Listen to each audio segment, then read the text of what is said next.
Bismillah ar-Rahman ar-Rahim. Alhamdulillah, alhamdulillahi rabbil alameen. Wassalatu wassalamu ala sayyidil ashrafil anbiya wal mursaleen. Sayyidina Muhammad wa ala alihi wa ashabihi ajma'een. Amma ba'd. Fa'udhu billahi minash shaitanir rajim. Bismillahir rahmanir rahim.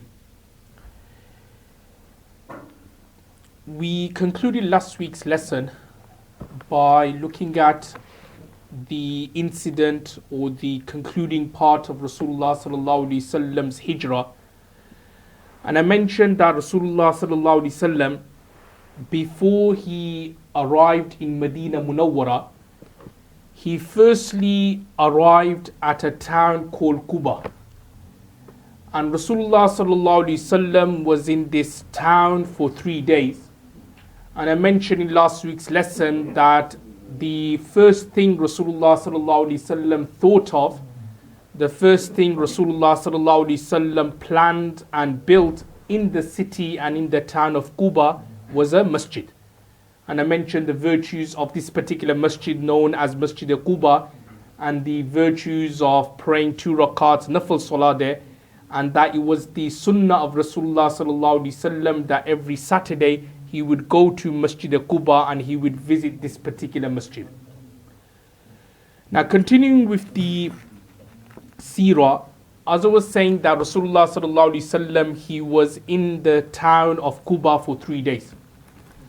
Thereafter, Rasulullah sallallahu alaihi wasallam decided to make his way towards Medina Munawwara.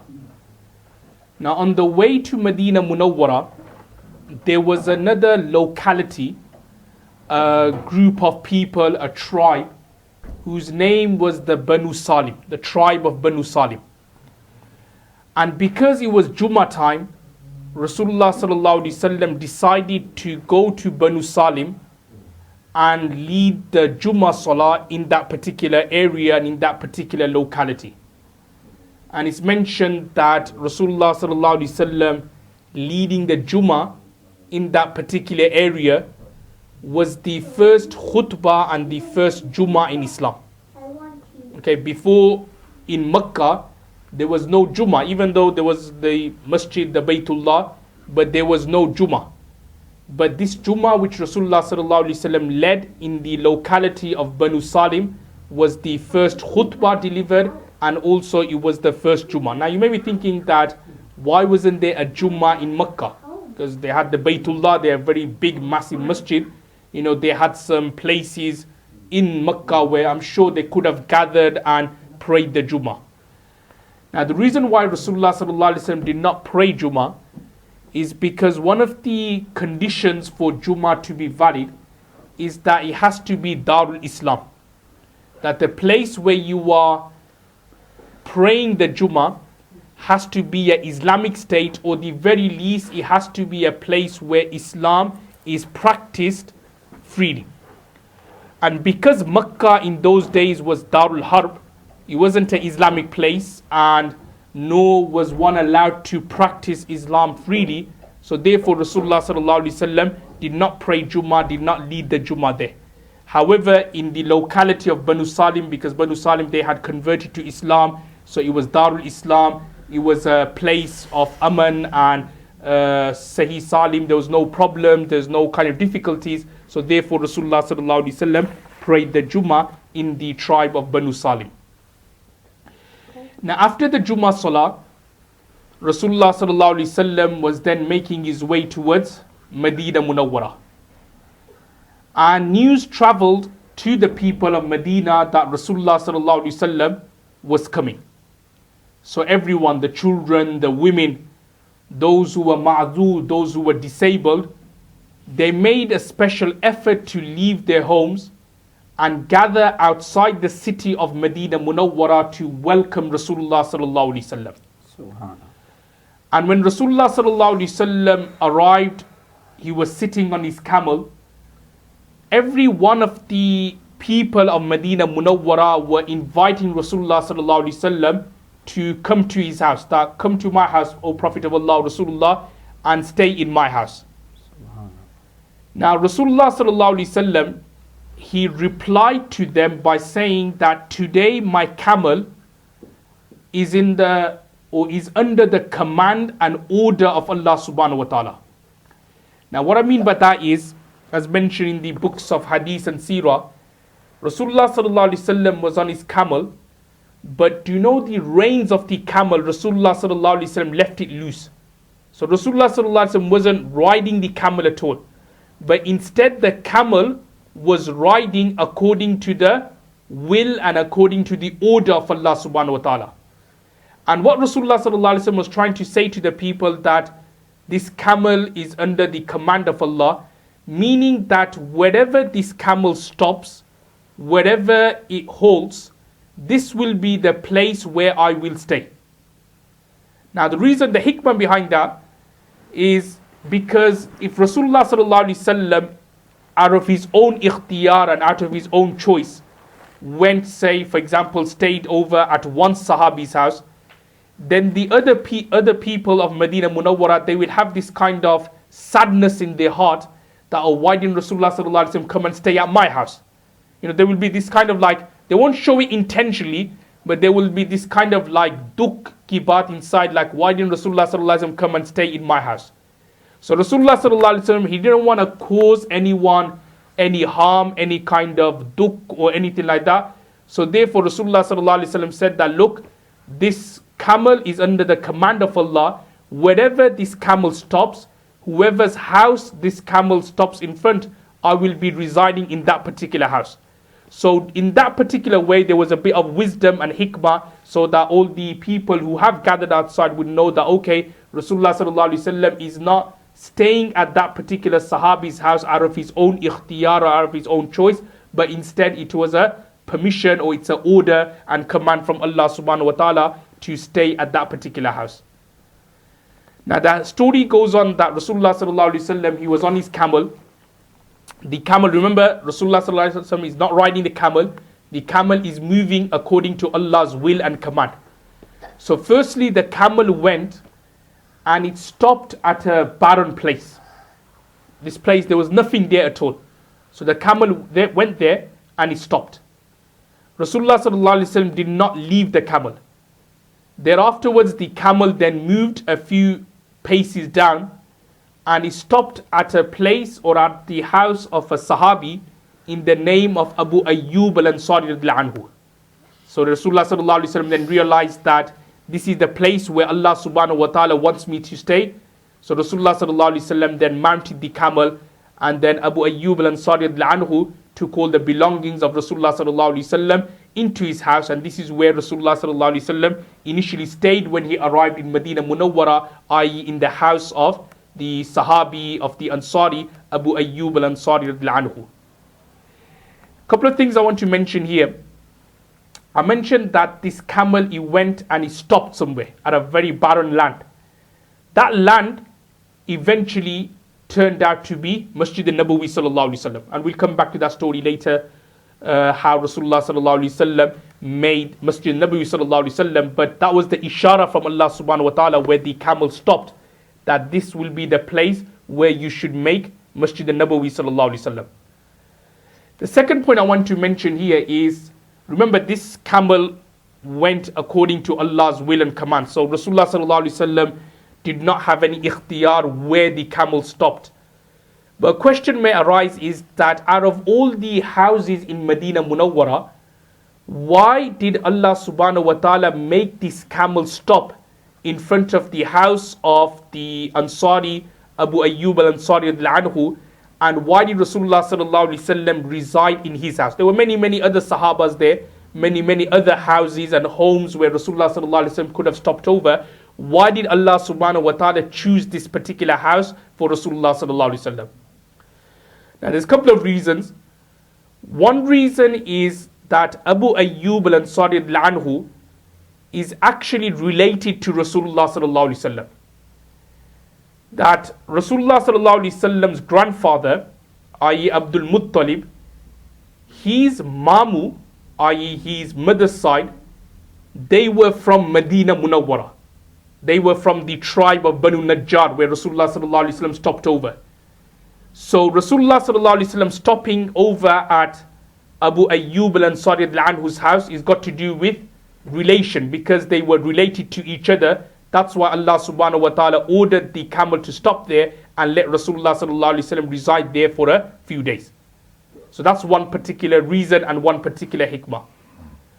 Another reason why Allah subhanahu wa ta'ala ordered the camel to stop over at Abu Ayyub al-Ansari anhu's house is because of a story or an incident which happened many hundreds or even thousands of years before Rasulullah sallallahu alaihi wasallam's birth.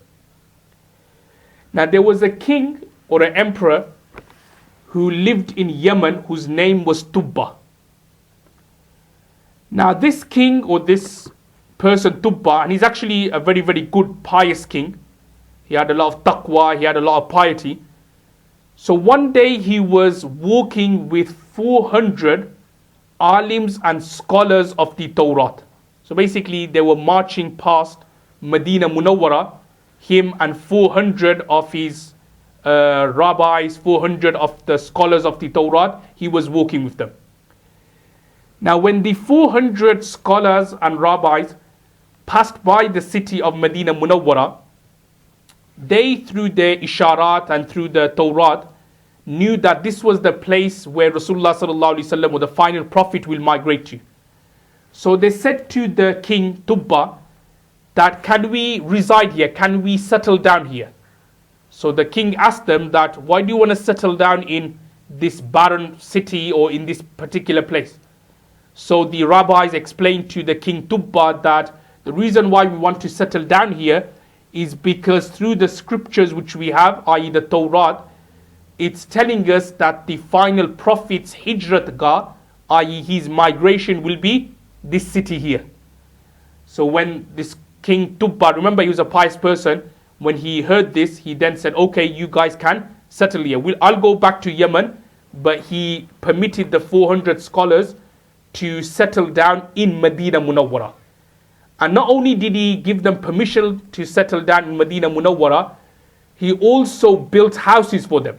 He said that, look, I'll give you money to build houses in Medina Munawwara, and I'll also give you money to get married in Medina Munawwara. So basically he provided everything, because obviously he was a pious person, and because they were scholars, they were rabbis, so he wanted to help them and assist them in seeing Rasulullah sallallahu alaihi wasallam and meeting Rasulullah sallallahu alaihi wasallam. So this king Tubba, not only did he build houses for the 400 scholars and give them money for their nikah and for their marriage, it's also mentioned that he also built a house just for Rasulullah sallallahu alaihi wasallam. He said that, also build a special house where Rasulullah sallallahu alaihi wasallam would be able to stay when he comes to this particular place. And it's mentioned that this king Tubba, he also wrote a letter. And in this letter he wrote, basically he was saying the testimony or writing the testimony, that Ashhadu an la ilaha illallah wa ashhadu anna Muhammadur Rasulullah. That I testify that there is no God besides Allah, and I testify that there is no, and that Muhammad Mustafa sallallahu alaihi wasallam is Allah's Rasul and Messenger. So he wrote that on a piece of paper, and he then gave it to one of the rabbis. And he said to the rabbi or the scholar that if Rasulullah sallallahu alaihi wasallam comes during your lifetime, give this letter to him. And if he doesn't come during your lifetime, then give this letter to your children and tell them that if Rasulullah sallallahu alaihi wasallam comes during their lifetime, give this letter to Rasulullah sallallahu alaihi wasallam. Now, do you know this house where Rasulullah sallallahu alaihi wasallam, going back to the story, where Rasulullah sallallahu alaihi wasallam planned to live in, where Allah subhanahu wa ta'ala ordered the camel to go in front? That house was the very house which that Tubba king built for Rasulullah sallallahu alaihi wasallam. So hundreds and many hundreds and thousands of years later, Allah subhanahu wa ta'ala, because obviously if Allah subhanahu wa ta'ala wills something to happen, because this is how Allah subhanahu wa ta'ala's nizam works. If something is meant to happen, it's going to happen. It may come about in different or mysterious ways, but if it's meant to happen, it's going to happen.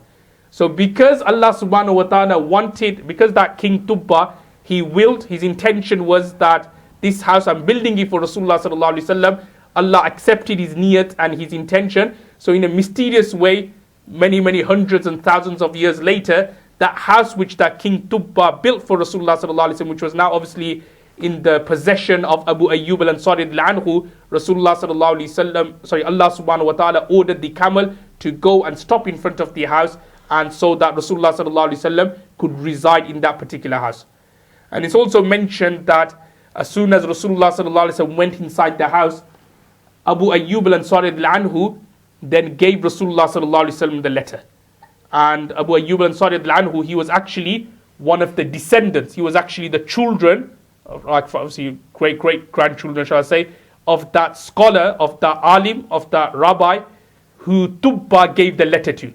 So that particular letter was preserved in his family, so that when Rasulullah sallallahu alaihi wasallam went and migrated to Medina Munawwara, not only did he stay in Abu Ayyub al-Ansari anhu's house, but he also managed to give that particular letter to Rasulullah sallallahu alaihi wasallam. So this obviously tells us about the beginning part of Rasulullah sallallahu alaihi wasallam's migration to Medina Munawwara, and obviously we'll touch on it next week about Rasulullah sallallahu alaihi wasallam, the first project he carried out, which was obviously building Masjid al-Nabawi sallallahu alaihi wasallam. But during the initial time when Rasulullah sallallahu alaihi wasallam was there, many people would come and visit Rasulullah sallallahu alaihi wasallam, and many people accepted Islam. And not just accepting Islam when they like spoke to Rasulullah sallallahu alaihi wasallam, or when Rasulullah sallallahu alaihi wasallam gave them evidence or dalails. No, it was many people when they just saw Rasulullah sallallahu alaihi wasallam and the nur which was coming out of his face, they instantly accepted Islam. In particular, we will look at in a bit more detail next week regarding how Abdullah bin Salam radhiyallahu anhu, he was a very famous Jewish rabbi, he accepted Islam. Now the way he accepted Islam, he knew that Rasulullah sallallahu alaihi wasallam was the final prophet, but he wanted some kind of evidence.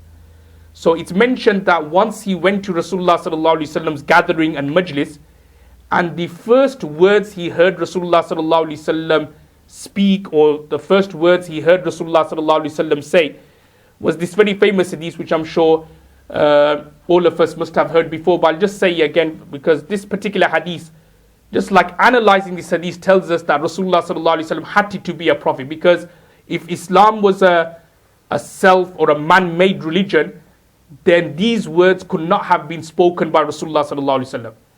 Now, what did Rasulullah sallallahu alaihi wasallam say to the gathering which Abdullah bin Salam radhiyallahu anhu attended? Rasulullah sallallahu alaihi wasallam said the following words. He said, "Ya ayyuhan nas, O people, at'imu ta'am, feed the people." Feed, like when poor people come, feed them. Any destitutes, masakins outside, feed them. Second thing Rasulullah sallallahu alaihi wasallam said, wa afshu salam, spread salam, give salam to everyone. Whenever you see, whether you know that person, whether you don't know that person, as long as he's a Muslim, then you should give him salam. You should say assalamu alaikum. The third thing Rasulullah sallallahu alaihi wasallam said was wasilul arham, that maintain ties. Don't cut off ties, don't break ties for petty reasons, for petty issue. Don't like avoid speaking to someone. The fourth thing Rasulullah sallallahu alaihi wasallam said was sallu bil layl wan nasu niyam, which means that pray namaz at night time, i.e. do tahajjud prayer, wan nasu niyam, whilst people are sleeping. Tadkhulul jannata bi salam. Rasulullah sallallahu alaihi wasallam said that if you were to act upon these things, one will enter Jannah and paradise with easiness, i.e. without any problems. When you look at this hadith here, if it was a man-made religion, you probably would have heard the leader say, or if it was like a cult or something, the leader would have talked about, I don't know, money or other issues or politics or something like that.